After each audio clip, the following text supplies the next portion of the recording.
కన్యా రాశి వారికి ఈ వారం చాలా వరకు అనుకూలంగా ఉంది. పంచమాధిపతి షష్టమాధిపతి అయిన శని సత్వంలో ఉన్నారు. వ్యాపార పరంగా మంచి కలుసుబాటుదనం ఉంటుంది. రావాల్సిన బెనిఫిట్ చాలా చక్కగా వస్తుంది. గడిచిన కొన్ని వారాల కంటే కూడా వీరికి వ్యాపార పరంగా బాగుంటుంది, ఉద్యోగపరంగా బాగుంటుంది. మంచి ఉద్యోగం రావడం, మంచి ఇంక్రిమెంట్ రావడం అనేది జరిగే అవకాశం గోచరిస్తోంది. తృతీయాధిపతి అష్టమాధిపతి అయిన కుజుడు అష్టమంలో ఉన్నారు.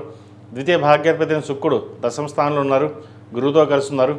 అయితే కెరియర్ పరంగా కాస్త చికాకులు అనే ఏర్పడే అవకాశం గోచరిస్తుంది. రాష్ట్రాధిపతి దశమాధిపతి అయిన బుధుడు భాగ్యస్థానంలో ఉన్నారు, రవితో కలిసి ఉన్నారు. ఫైనాన్షియల్ సంబంధించిన విషయ వ్యవహారాలు ఒక కొలికి రావడం, ఎప్పుడో స్థిరాస్తి సంబంధించిన కావచ్చు, లేదా ఎప్పుడో ఉద్యోగంలో మానేసి రావాల్సిన బెనిఫిట్స్ కోసం వెయిట్ చేస్తున్న వారికి ఆ డబ్బు అనేది వచ్చే అవకాశం గోచరిస్తుంది. అదేవిధంగా దూర ప్రాంత ప్రయాణాలు కావచ్చు, విదేశీ యానం సంబంధించిన విషయ వ్యవహారాలు సానుకూలంగా ఉంటుంది.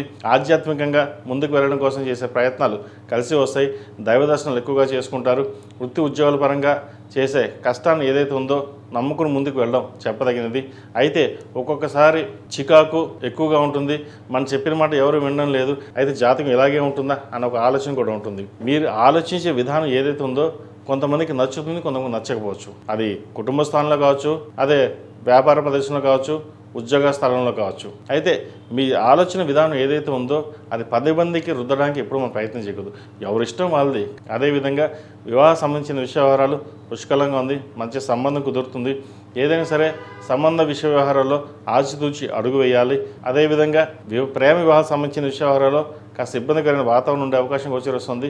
చక్కగా ప్రేమ వ్యవహారం కాకుండా ఇంట్లో తల్లిదండ్రులు చూసిన సంబంధం చూసి ముందుకు వెళ్ళడం చెప్పదగినది. ఇది అందరికీ కాదు, కొంతమందికి మటుకే.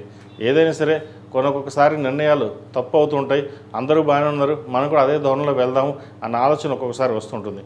ఆ విషయాల మీద పక్కన పెట్టి మీరు ఎలా ఉన్నారో, ఎలా వెళ్ళొచ్చున్నారో అలాగే వెళ్ళండి. మంచి ఫలితాలు ఉంటాయి. కెరియర్లో కూడా మీరు కష్టాన్ని తగిన ప్రతిఫలం తక్కువగా లభిస్తుంది. రావాల్సిన ప్రమోషన్ కొంచెం లేట్ అయ్యే అవకాశం గోచరిస్తుంది. అయితే ఏది ఏమైనప్పటికీ వచ్చిన అవకాశం ప్రథమార్థం వారం కంటే ద్వితీయార్థంలో మీరు ఏదైతే అనుకున్నదో అది నెరవేరే అవకాశం గోచరిస్తుంది. ఈ రాశిలో జన్మించిన విద్యార్థులు చాలా వరకు అనుకూలంగా ఉంది. దూర ప్రాంత ప్రయాణాలు కలిసి వస్తాయి. విదేశీ సంబంధించిన విషయ వ్యవహారాలు సానుకూలంగా ఉంటుంది. మంచి విద్యాకాలం కాబట్టి మీరు ఏదైనా గవర్నమెంట్ ఉద్యోగం కోసం ప్రయత్నాలు చేసినట్లయితే చక్కగా కాలం కలిసి వస్తుంది. ప్రయత్నాలు ప్రారంభించండి. ఈ రాశిలో మించిన స్త్రీలకు ఈ వారం చాలా వరకు అనుకూలంగా ఉంటుంది. మీ కష్టాన్ని తగిన ప్రతిఫలం ఈ వారం లభిస్తుంది. ఏదైనా సరే కష్టాన్ని నమ్ముకుని మనం ముందుకు వెళ్ళాలి అన్న ఆలోచన ఏదైతే ఉందో అది సఫలీకృతం అవుతుంది.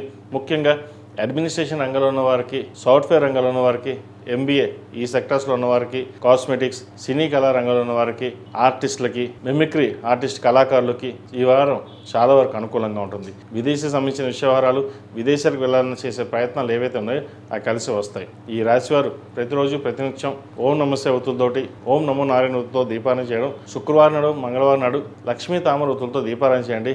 మంచి ఫలితాలు సంప్రాప్తిస్తాయి. వీరికి నరదృష్టి అధికంగా ఉంది. ఇంద్రాణి రూపం మెడలో వేసుకోండి. మంచి ఫలితాలు సంప్రాప్తిస్తాయి.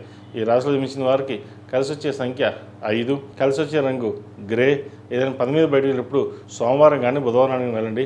మంచి ఫలితాలు సంప్రాప్తిస్తాయి. ఈ పూజస్టోర్.in పసుపు కుంకుమ నుంచి దేవతా విగ్రహాల దాకా అన్ని రకాల పూజలు, వ్రతాలు, గృహప్రవేశం, హోమాది శుభకార్యాలకు కావాల్సిన పూజా సామాగ్రి అంతా ఒక్కొక్క క్లిక్ తోనే మీ ఇంటి వద్దనే పొందండి. ఈ పూజస్టోర్.in